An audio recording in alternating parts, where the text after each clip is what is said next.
Quatrième partie, les difficultés.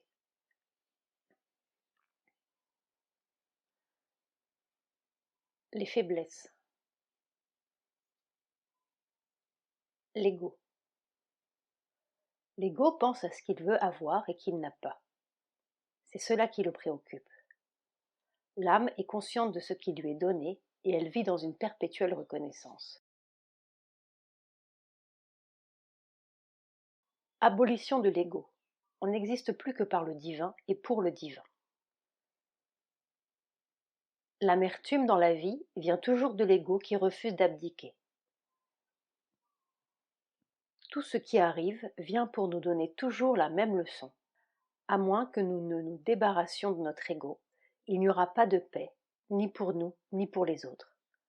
Et sans l'ego, la vie devient tellement merveilleuse. Nous pouvons contempler le sourire divin quand nous avons conquis notre ego. Sans le jeu de l'ego, il n'y aurait pas de conflit. Et s'il n'y avait pas, dans le vital, une tendance à dramatiser, il n'y aurait pas d'événements dramatiques dans la vie. Oui, ceux qui vivent dans leur ego vivent sans cesse dans un drame affreux. Si les gens étaient moins égoïstes, les choses n'iraient pas aussi mal. En attendant, nous devons faire face aux circonstances adverses avec patience, endurance et équanimité. 23 octobre 1935. L'ampleur de vos difficultés vous donne la mesure de votre ego. 23 mars 1957. Mère divine, mon ennemi, le géant ego, est assis en plein milieu du chemin et ne veut pas me laisser passer. De quelle manière dois-je le combattre? Ignore-le et passe. 12 mai 1966. Il n'est pas facile de se débarrasser de son ego. Même après l'avoir surmonté dans la conscience matérielle, nous le rencontrons encore, agrandi dans la conscience spirituelle. L'égoïsme. Comment peut-on se débarrasser de la vanité et de l'égoïsme? Par une consécration complète au divin et une soumission pleine d'amour à la volonté du divin. Bénédiction. 15 mai 1944. Chaque pensée tournée vers soi est un voile devant le divin.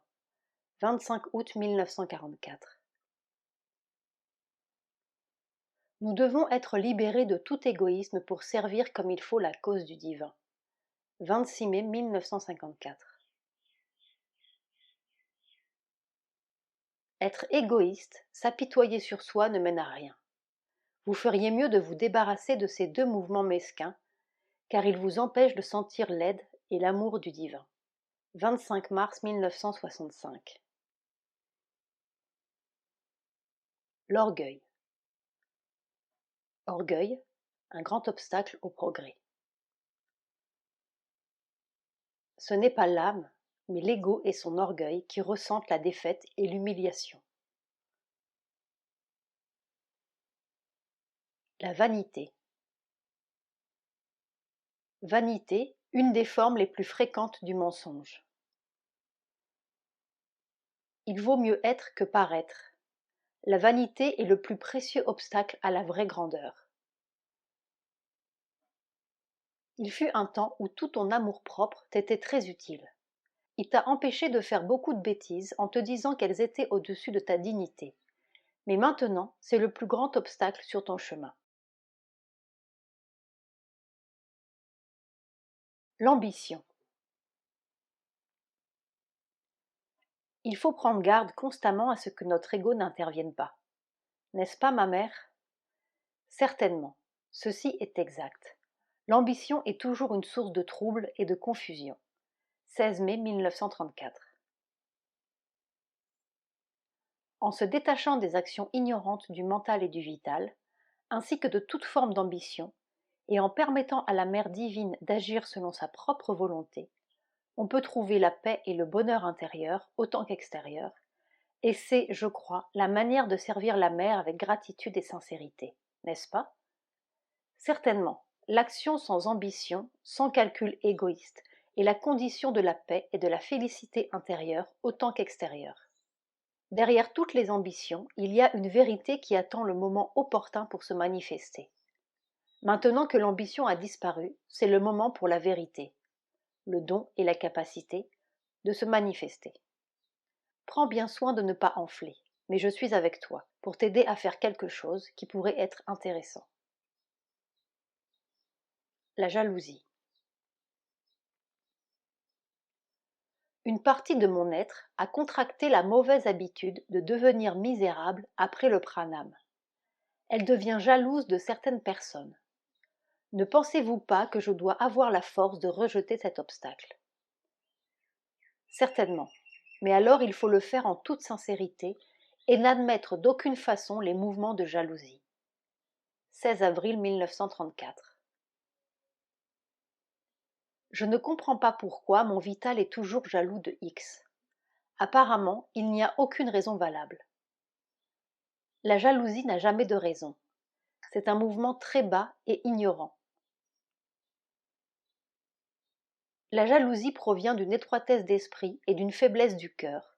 Il est bien regrettable que tant d'êtres soient victimes de cette maladie. La jalousie, avec son escorte de calomnies, est le produit de la faiblesse et de la mesquinerie. Elle mérite plus de pitié que de colère et doit nous laisser parfaitement indifférents, jouissant de la félicité de notre inébranlable certitude. Les querelles. Vous ne pouvez pas vous attendre à ce que le monde entier soit à votre service et que tout se produise de la manière que vous imaginez être la plus commode pour vous. Vous devez cesser de vous disputer avec tout le monde et à tout propos. Sinon, comment pouvez-vous espérer faire un quelconque progrès dans le yoga? 23 septembre 1932. Gardez cette attitude. Ne prenez jamais parti pour personne, ne vous engagez pas non plus dans des querelles personnelles, ne pensez qu'à la paix, à l'harmonie, à la lumière et au bonheur divin, et devenez de plus en plus leur instrument purifié et tranquille. 18 septembre 1934. Vous ne devez jamais oublier que je réprouve les disputes et que je considère toujours que les deux parties ont également tort. Dépasser ses sentiments, ses préférences, ses répulsions et ses impulsions est une discipline indispensable ici. 1er octobre 1943. Bien entendu, X m'a raconté l'histoire d'une autre façon, mais je suis habituée à ce que chacun me raconte les choses sous un angle spécial, celui qui lui est le plus favorable, et je n'y attache pas beaucoup d'importance. Il n'y a qu'une chose que je regrette toujours, ce sont les querelles inutiles qui rendent la vie si difficile, alors qu'avec un peu de bonne volonté réciproque, tout pourrait s'arranger harmonieusement. 21 juillet 1947. Tu m'as demandé de ne pas me disputer et d'être d'accord avec les autres, mais je te dis franchement que je ne vois pas quelle lumière pourrait me montrer comment être d'accord avec X. Je prie pour recevoir cette lumière, j'implore ton pardon pour t'avoir désobéi. Me pardonneras-tu? Il le faut, mère. Le pardon et les bénédictions sont là, mais d'une manière ou d'une autre, il faut trouver une organisation différente pour mettre fin à ces disputes. Tendresse et bénédiction. 26 octobre 1948. Voilà une très bonne occasion de vérifier la valeur de cette relation. Vous devez absolument cesser de vous disputer. C'est néfaste à la sadhana de chacun de vous. Faites de votre mieux et si vous ne réussissez pas, vous devrez cesser toute relation. 23 septembre 1951. Je n'interviens jamais dans les disputes parce que les deux parties ont sûrement tort. 10 mai 1953. Quand deux personnes se disputent, toutes les deux ont toujours tort. On a toujours tort de se quereller, même si on n'est pas l'agresseur. Commencer une querelle est l'équivalent de déclarer la guerre à l'œuvre divine. Oui, toutes ces querelles sont une très triste chose. Elles dérangent terriblement le travail et rendent tout plus difficile. Avant de se mettre en colère à propos des erreurs des autres, on devrait toujours se rappeler ses propres erreurs. 22 juillet 1954. Vous devez vous débarrasser de tous les mouvements intérieurs et extérieurs, de colère, d'impatience et d'aversion. Si les choses vont mal ou sont mal faites, dites simplement Mère le sait et continuez tranquillement à faire ou à faire les choses du mieux que vous le pouvez sans friction. Que l'on soit triste de ses propres fautes, cela peut être à la rigueur utile pour fortifier la résolution de les corriger. Mais que l'on puisse être offensé par la mauvaise conduite d'un autre, cela n'a vraiment rien à faire avec la vie spirituelle et le service du divin.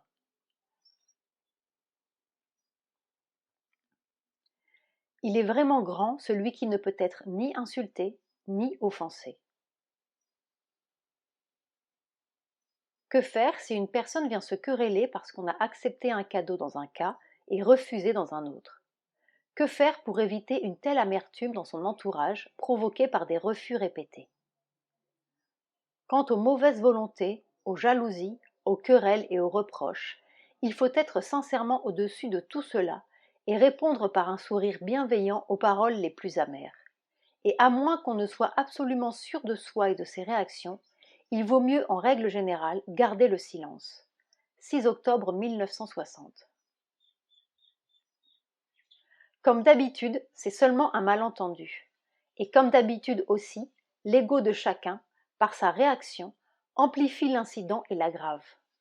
Mais c'est facile à rectifier et avec la bonne volonté de tous, je suis sûre que tout ira bien. Je considère que nous avons là une excellente occasion de sadhana individuelle et collective, et c'est pourquoi je m'y engage en y prenant un intérêt particulier. Nous ne travaillons pas pour le succès de la pièce de X, de la danse de Y ou du scénario de Z. Nous voulons exprimer en termes physiques le plus parfaitement possible l'inspiration envoyée par le Seigneur pour l'exécution de son œuvre sur terre. Et pour cela, chaque âme individuelle est une aide et une collaboratrice, mais chaque ego humain est une limitation et un obstacle. Il est évidemment très regrettable de se laisser bouleverser par de si petites choses, et si chacun songeait plus à son travail comme à la chose vraiment importante, toutes ces petites querelles apparaîtraient telles qu'elles sont, c'est-à-dire tout à fait ridicules.